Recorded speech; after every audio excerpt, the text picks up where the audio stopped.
अस्सलाम वालेकुम। कैसे हो सब्सक्राइबर, दोस्तों, स्टूडेंट्स। चलो शुरू करते हैं ऑटो लेआउट पार्ट 1 फिग्मा में। देखो अभी बहुत आसान है ये। अभी थोड़े दिन पहले कल मैंने एक वीडियो बनाई थी, उसका आई बटन दबा के वो देखिए। ऑटो लेआउट के बारे में था, वो सिंपल तरीके से समझाया था। इसमें थोड़ा और डिटेल में है और कुछ चीज़ें और भी है फिग्मा के अंदर जो तुमको बहुत काम में आएगी अगर अच्छे तरीके से और फास्ट तरीके से फिग्मा यूज़ करना है। तो ये दो आइकन सेट करके रखे मैंने। ये दो आइकन है। अब ये दो आइकन, इसमें से एक आइकन में फिर से लेके दिखा देता हूँ। अभी हमारा ये पेज है, ये आईफोन 13 मैक्स प्रो की स्क्रीन की साइज़ ली हुई है हमने, और उसका स्टेटस बार ऊपर जो फ़ोन के अंदर हमारा बैटरी, वाईफाई, टाइम, नोटिफिकेशन वो सब आता है, वो मैं बना रहा हूँ। फिर बाद में हम पूरी स्क्रीन धीरे धीरे बनाते जाएंगे अगले अगले पार्ट के अंदर। तो आप लोग सब मेरे चैनल से जुड़े रहिए और पूरा स्टेप बाय स्टेप किस तरीके से हम एक एक वीडियो के अंदर पूरी स्क्रीन कंप्लीट करते हैं, डिटेल में फिग्मा सीखते सीखते सीखते तो आपको ये सीखने मिलेगा मेरे वीडियो में। ठीक है, तो एक आइकन यहाँ पे और ला के रख देते हैं ताकि आपको ये आइकन के अंदर जो मैं समझाना चाहता हूँ वो समझ में आ जाए। हम यहाँ पे राइट क्लिक करेंगे, प्लगइन में जाएंगे, आइकनिफाई।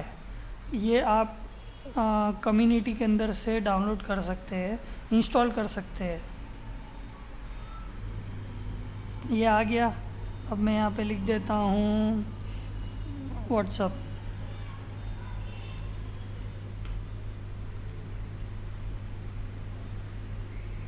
व्हाट्सअप का नहीं आया है तो फेसबुक लिख देता हूँ।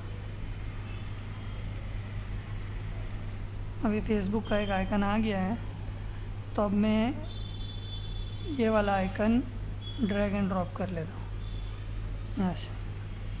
ठीक है, ये हो गया हमारा। अब ये हमारा ये आइकन यहाँ आ गया है। अब इसके अंदर जो मुझे समझाना था, लाना तो कोई ऐसा नहीं था, ये दो तो थे ही हमारे पास, लेकिन इसमें जो समझाना है वो ये है कि हम जब आइकन लाते हैं तो आइकन के अंदर हमको यहाँ लेयर के अंदर आइकन का नाम दिया होता है। फेसबुक यहाँ होता है और यहाँ पे और डिटेल में उसका नाम होता है, और उसके अंदर एक और लेयर होती है ग्रुप की, और ग्रुप के अंदर जाएंगे तो एक और लेयर होगी इस तरीके से। तो इस तरीके से हमारा अगर ये वाला आइकन में कैसा था कि ये जो आइकन है इसके अंदर क्या था, ये वाला शेप अलग था, ये शेप अलग था, ये शेप अलग था ग्रुप के अंदर। तो मैंने तीनों को सिलेक्ट करके कंट्रोल ई दबाया यहाँ से, तो फ्लैटन सिलेक्शन आ गया। मतलब जो भी सिलेक्ट किया था वो फ्लैट हो गया, मर्ज हो गया।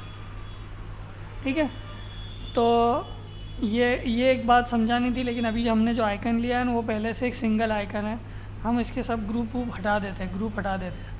यहाँ से हम सब ग्रुप हटा देते हैं। उसकी शॉर्टकट की है शिफ्ट कंट्रोल जी करेंगे तो ग्रुप हम डायरेक्ट यहाँ से हटा सकते हैं। अब ये नोटिफिकेशन के तरीके से समझ में आ गया। अब ये हमारा ये हमने आइकन यहाँ पे ले लिया है। अब हमको इसको किस तरीके से करना है कि हमको यहाँ पे टाइम भी रखना है। जैसे कि हमारा नोटिफिकेशन है और यहाँ पर हमको टाइम भी लिखना है। ये मैं टाइम लिख देता हूँ 5 PM। 5 PM लिख दिया मैंने, 5 बजे, 5 PM। ठीक है, अब ये आ गया।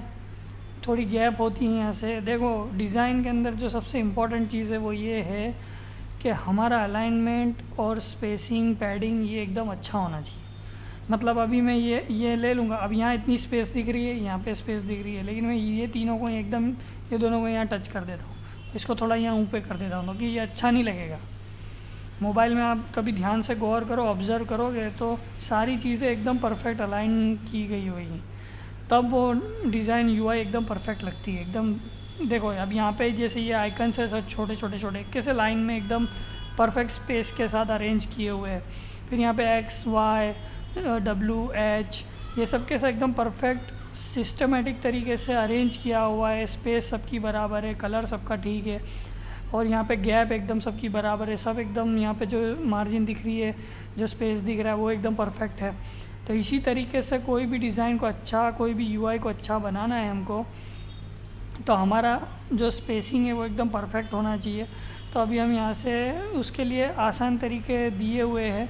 यहाँ से हम रूलर ले सकते हैं। देखो ये रूलर सेट कर दी हमने, यहाँ पे रूलर रखनी है तो यहाँ पे भी हम रूलर रख सकते हैं। ये यहाँ से हमको, जैसे हम रूलर के ऊपर यहाँ क्रॉस में जाएंगे तो यहाँ पे जो मेज़र दिख रहा है 200 और ये यहाँ से हम ड्रैग करेंगे तो हमारा कर्सर चेंज हो जाएगा। यहाँ से हम जितनी रूलर निकालना चाहें निकाल सकते हैं।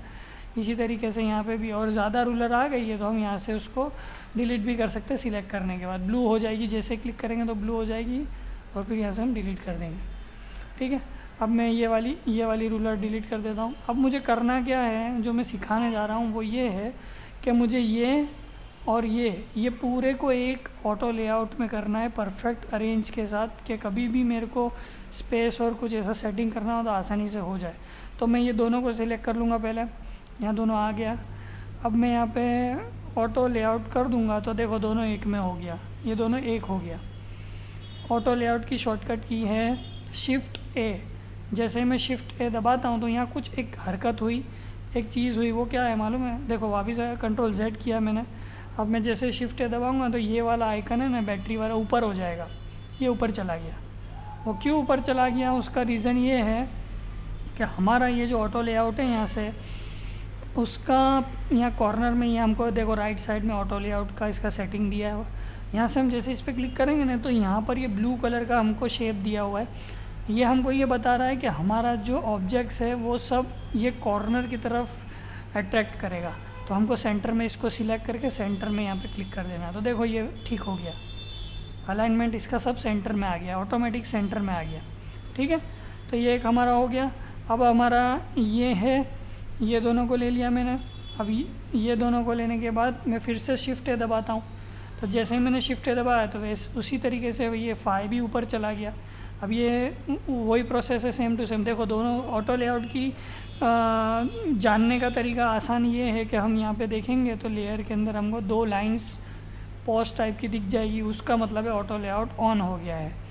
यहाँ से हम जाएंगे और यहाँ से हम फिर से इस पर क्लिक करेंगे और इसको सेंटर करेंगे तो देखो ये सेंटर में आ गया। ठीक है, अब ये भी ऑटो लेआउट में है और ये भी ऑटो लेआउट में है। तो अब हम इसका नाम देना चाहते हैं तो हम नाम दे सकते हैं। मतलब इसका हम नाम दे देते हैं L दे देते हैं, मतलब लेफ़्ट, और इसका नाम दे देते हैं R दे देते हैं, मतलब राइट। ये राइट में, ये लेफ़्ट में। अब ये दोनों को भी मुझे ऑटो लेआउट में डालना है तो उसके लिए ये दोनों को मैंने सिलेक्ट किया, ये दोनों को, मतलब ये दोनों और ये दोनों एक हो गया अभी। तो जैसे सिलेक्ट करके मैं शिफ्ट ए वापस से दबाऊंगा तो वापस से ये दोनों, देखिए यहाँ पे फिर से वो दोनों था, वो दोनों लेयर के अंदर चला गया। अब क्या हुआ हमारा, ये फिर से यहाँ ये साइड ऊपर हो गया। तो यहाँ से हम फिर से जाएंगे और फिर से इसको सेंटर में कर लेंगे। ठीक है, अब ये आप लोग बोलोगे ये मैं क्यों सिखा रहा हूँ। अब मैं थोड़ा सा इसको ऊपर कर लेता हूँ। अब यहाँ पे मुझे यहाँ से यहाँ जाएंगे और यहाँ पे हम देंगे, यहाँ पे ये जो है यहाँ से दे देंगे। देखो ये मैंने डायरेक्ट क्लिक किया, ये डायरेक्ट किया। अब मैं यहाँ से ये किया मैंने, दिख रहा है ये हमारा डायरेक्ट 14 पिक्सल, यहाँ से 14 किया तो यहाँ पर भी 14 स्पेस आ गई, यहाँ पे भी 14 स्पेस आ गई, यहाँ पे भी 14 स्पेस आ गई हमारी। ठीक है, अब ये मैंने इसको थोड़ा सा स्ट्रेच कर लिया, देखो एकदम परफेक्ट सेट हो गया ये। अब मैं इसको अच्छे तरीके से आपको समझ में आए कि क्या हो रहा है तो उसके लिए देखो मैं एक बैकग्राउंड दे देता हूँ। तो जैसे मैंने इसका बैकग्राउंड दिया तो यहाँ पे ये हमारा कितना एकदम परफेक्टली अरेंज हो गया है, लेकिन इतना बड़ा होता नहीं है हमारा स्टेटस बार। तो उसके लिए हम ये कर सकते हैं कि यहाँ पे 14 की जगह पे मैं 7 कर देता हूँ ऊपर, और यहाँ पे भी 7 कर देता हूँ ऊपर और नीचे, आजू बाजू में 14 चलेगा। तो देखो ये और पतला, ऊपर नीचे से स्पेस कम हो गई। अब मैं 14 नहीं करना है, मुझे 4 कर देना है, थोड़ा और पतला कर देना है, क्योंकि स्टेटस बार पतला होता है और उसमें जो आइकन्स होते हैं वो भी छोटे छोटे होते हैं। ठीक है, तो इस तरीके से ये हमारा स्टेटस बार आज बनाया है सिर्फ हमने।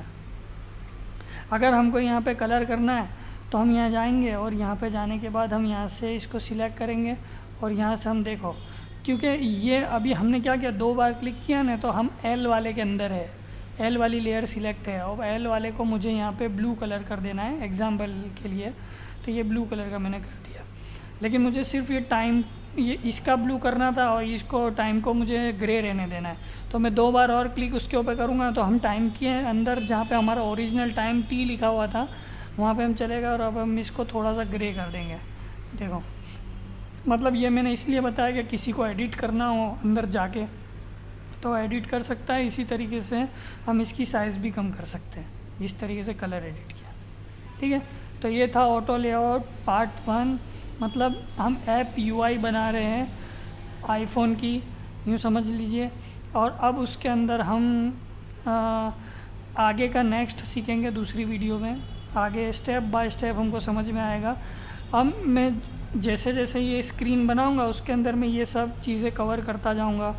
जैसे कि ये टेक्स्ट के बारे में आता जाएगा, टेक्स्ट अभी मैंने थोड़ा बताया, यहाँ पे उसकी सेटिंग भी और आएगी। फिर यहाँ से ये ऑब्जेक्ट भी थोड़े थोड़े और सब हम इस्तेमाल करते रहेंगे। तो क्या सब हमारे टूल्स कवर हो जाए, यहाँ साइड में प्रॉपर्टीज़ कवर हो जाए, एक्सपोर्ट कैसे करना है वो कवर हो जाए, फिर लास्ट में हम प्रोटोटाइप तक जाएंगे कि प्रोटोटाइप कैसे करना है। ठीक है, तो आप मेरे चैनल को सब्सक्राइब कीजिए। रोज़ मेरी वीडियो को इस तरीके से स्टेप बाय स्टेप में डिटेल में जितना मुझे आता है वो सब सिखाऊंगा मैं, लेकिन हो सकेगा तो आपको और अच्छा ही सीखने मिलेगा।